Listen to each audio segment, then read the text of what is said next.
তাহলে আজকে বহিনের জন্য কি রান্না হচ্ছে? দই পটল বা পোস্ত পটলও বলতে পারো। আচ্ছা। আর হচ্ছে ভোলা মাছ। এই হচ্ছে আজকের মেনু।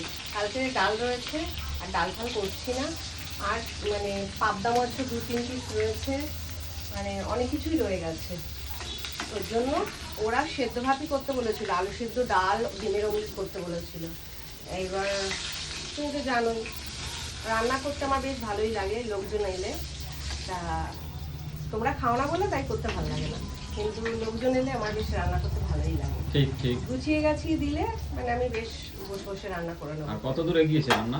মোটামুটি হয়ে এসছে, মানে দুদিকে দুটো বসিয়ে এসছি তো। এদিকে পটল পোস্তটা করছি, ওদিকে মাছের ঝোলটা করছি। দুদিকে দুটো করে নিচ্ছি, তারপরে ভাতটা বসিয়ে দেবো। আর কালকে যে ডাল তরকারি আছে ওগুলো একটা দিকে গরম করব, আর একদিকে ভাত হবে। মানে একদম গুছিয়ে কাজ, হ্যাঁ যাকে বলে পুরো প্রি প্ল্যানিং। একদম। প্ল্যানিং ছাড়া কখনো কাজ হয়? প্ল্যানিং করেই কাজ করতে হয়, তাহলে কাজটা চটপট হয় আর কাজটা ভালোও হয়।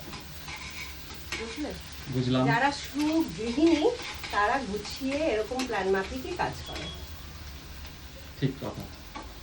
আমি বলছি না আমি সুগৃহিণী, মানে আমি জাস্ট বললাম। তো চলো রান্নাটা সেরে ফেলি, বুঝলে?